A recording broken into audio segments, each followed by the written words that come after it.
Autrefois fortement industrialisée, la région Nord-Pas-de-Calais, avec son bassin minier et ses usines aujourd'hui fermées, symbolise la fin d'un modèle économique linéaire, produire, consommer, jeter, et le passage vers une nouvelle ère, celle de l'économie circulaire. Des PME-PMI, de grandes entreprises, encouragées par les pouvoirs publics, se regroupent au sein d'associations pour allier développement économique et développement durable.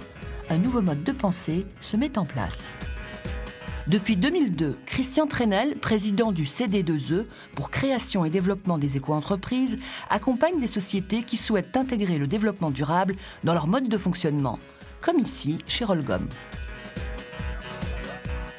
Les notions donc d'écologie industrielle, d'économie circulaire, d'analyse en cycle de vie sont nées à la fois de la préoccupation de l'impact sur nos activités, donc de l'impact environnemental de toutes ces activités.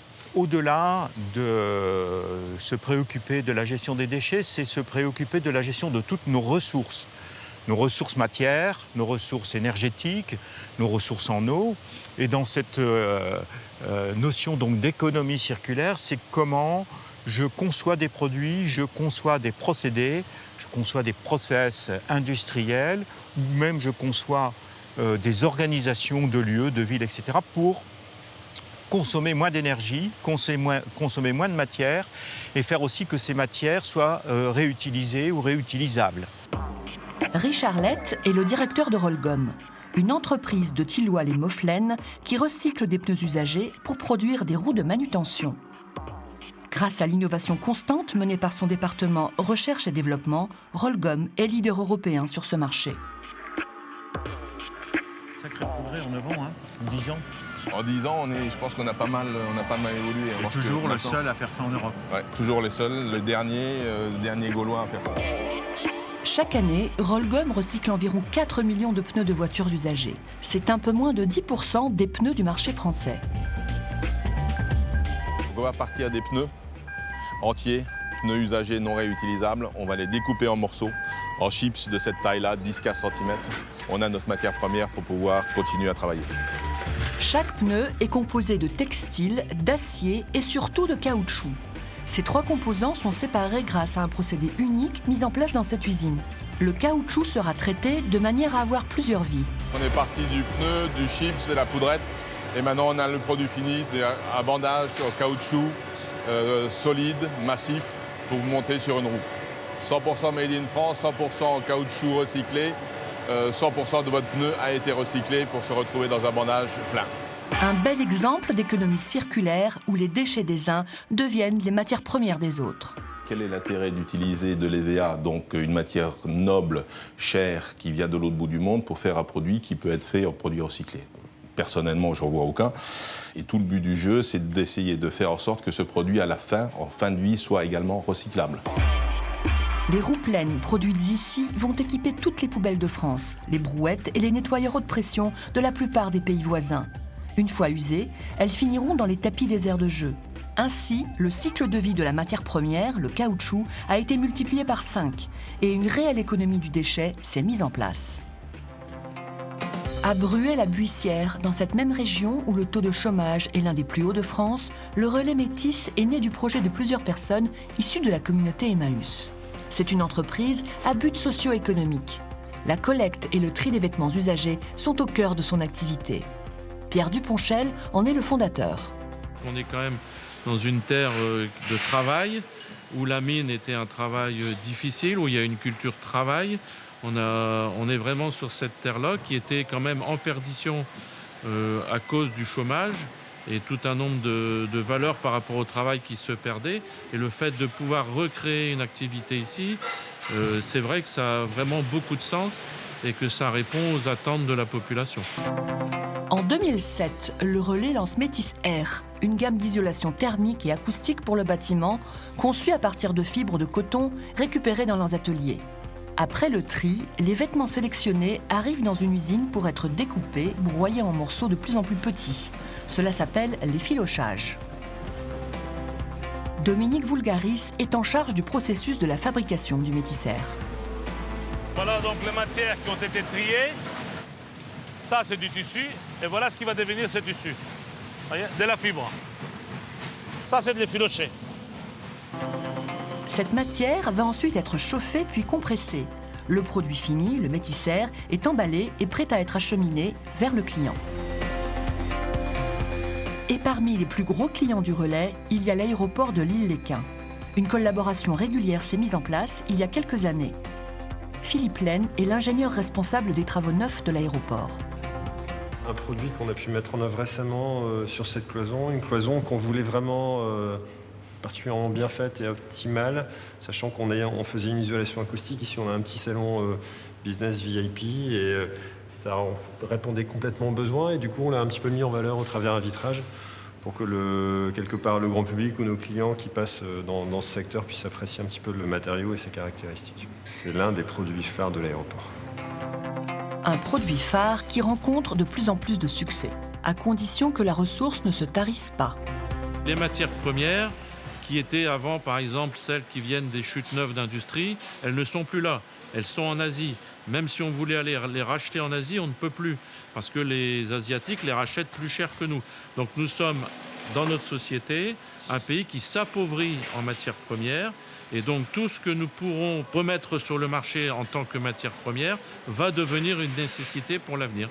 Donc je pense que c'est un vrai métier d'avenir, mais que pendant les 5 à 10 ans qui viennent, eh bien, c'est un métier qui va se découvrir et se mettre en place, mais pour lequel il va encore falloir investir, faire de la recherche-développement, faire de l'innovation, notamment dans la sélection des fibres.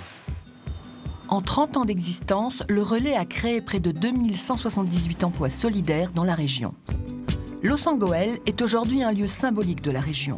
Sur le site d'une ancienne mine de charbon, transformée en patrimoine du territoire, pour la 2e année consécutive, les associations Ecopal, Cinéo, épaulées par le CD2E, organisent les itinéraires de l'écologie industrielle et territoriale et se focalisent sur l'économie circulaire dans la région Nord-Pas-de-Calais.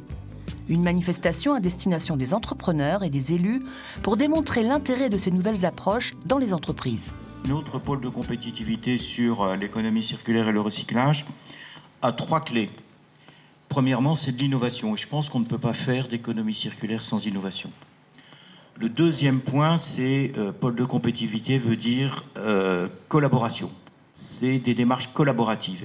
Et le troisième point, c'est la notion d'analyse en cycle de vie. Et c'est comment je peux apprécier que ça a un impact positif sur l'environnement. Parmi les intervenants, Hugues Demby-Wilkes, président d'Ecopal, une association qui fédère aujourd'hui 500 entreprises regroupées autour du concept de l'écologie industrielle des territoires sur le bassin dunkerquois. Ecopal propose des actions concrètes en aidant les PME-PMI à mutualiser les moyens, les connaissances et les coûts. Il y a des tas de choses réutilisables. Il y a une entreprise à côté qui pourrait le faire, mais ça n'a pas tout à fait la bonne forme, ça a une couleur un peu différente, ça n'a pas le bon emballage. Il y a des tas de défis de ce type-là qui sont à résoudre.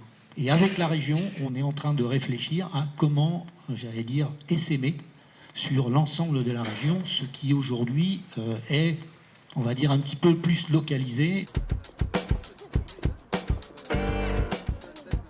La raison d'être d'une activité économique, c'est quand même de vivre. Pas forcément de faire énormément et de vivre. Effectivement, si on peut, à travers tout ça, diminuer, réduire, améliorer, recycler, réutiliser, moins salir, moins ceci, il n'y a aucune ambiguïté. Tout le monde est prêt à ça. Et beaucoup d'entreprises, n'ont pas attendu maintenant. Je veux dire, réduire les dépenses d'énergie, réduire les dépenses des matières premières, c'est aussi permettre de maintenir la compétitivité, voire de l'améliorer. Donc c'est des choses qui sont inhérentes à toute activité.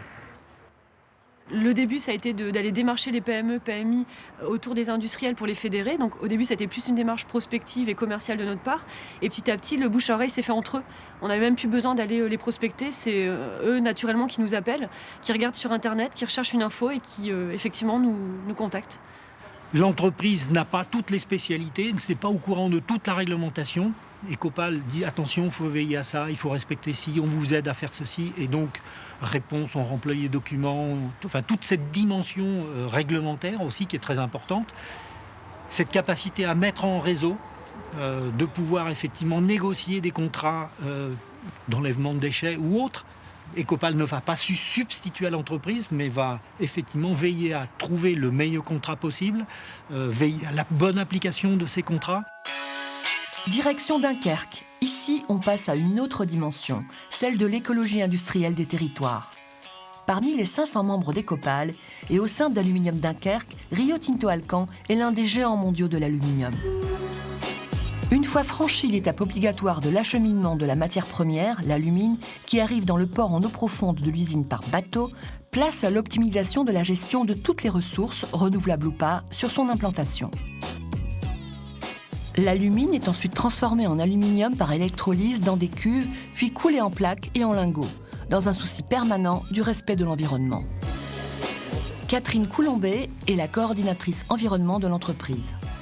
À la conception du site, il y a eu beaucoup de points qui ont été pris pour justement respecter l'environnement et l'économie circulaire, notamment sur certains déchets en fait, qui deviennent à leur tour des matières premières pour justement éviter d'avoir l'impact. On a par exemple nos rejets fluorés qui sont captés à 99% et qui sont réinjectés en fait, puisqu'on a besoin d'alumine fluoré pour fabriquer de l'aluminium. Même chose pour les recyclés carbonés. 100% des déchets sont réinsérés dans les matières premières de l'usine. Et aussi pour la consommation de l'eau industrielle. Grâce à un système intégré, Rio Tinto Alcan ne consomme qu'1 mètre cube d'eau par tonne contre 80 mètres cubes sans cette innovation. Le docteur Bassirou Mohamedou, directeur adjoint et technique de l'usine, suit de près les dernières avancées technologiques. En matière d'aluminium, tout se recycle, donc tout ce qui est déchets provenant de four, toutes les chutes sont récupérées, mises dans des packs et réintégrées dans le four et refondues pour faire du produit noble. Donc rien ne se perd dans cette usine, mais tout se transforme. Une transformation et des économies rendues possibles grâce à une étroite collaboration entre différents corps de métier et le département recherche et développement. Grâce à cette mutualisation des efforts et à une technologie innovante, Rio Tinto Alcan est l'usine d'aluminium parmi les plus propres du monde. Chaque opérateur a la possibilité de soumettre une idée à l'organisation. Et puis de l'autre côté, il y a aussi des idées de la R&D. Et puis certaines des idées des opérateurs sont reprises effectivement par la R&D. Et sur ce point, Rio Tinto a quand même une organisation en termes de R&D qui est très très efficace, puisque nous maîtrisons la technologie la plus efficace pour l'électrolyse et pour le traitement aussi de tout ce qui est gaz. Du fait de sa position dominante sur le marché, Rio Tinto Alcan est un catalyseur d'idées, un exemple d'interaction, d'échange et d'interactivité réussie entre les gros industriels et les petites entreprises. Par rapport à notre rayonnement international et puis par rapport à notre position de leader, pour nous, il est important et même crucial de donner l'exemple vis-à-vis des autres entreprises, notamment des petites entreprises qui ont moins de moyens que nous, qui opèrent effectivement dans la région. Et nous avons, en termes d'efficacité, des partages qui se fait à travers le pôle énergie 2020, à travers Ecopal, avec des entreprises qui sont dans la région pour pouvoir effectivement bénéficier aussi des avancées que nous avons pu faire. Et bien sûr, nous aussi, nous profitons aussi, il y a pas mal d'idées qui viennent aussi, des petites PME qui sont effectivement dans le coin, que nous mettons en œuvre. Que nous mettons en œuvre au sein de notre entreprise. C'est donc toute une région qui est en pleine mutation et qui est entrée de plein pied dans l'écologie industrielle des territoires et l'économie circulaire. Au sein de la communauté urbaine de Dunkerque, Yannick Bissouz, le directeur du service économique, suit de près ces évolutions. C'est un modèle qui est non seulement viable et qui est même vital pour l'avenir des territoires et des entreprises qui y sont implantées.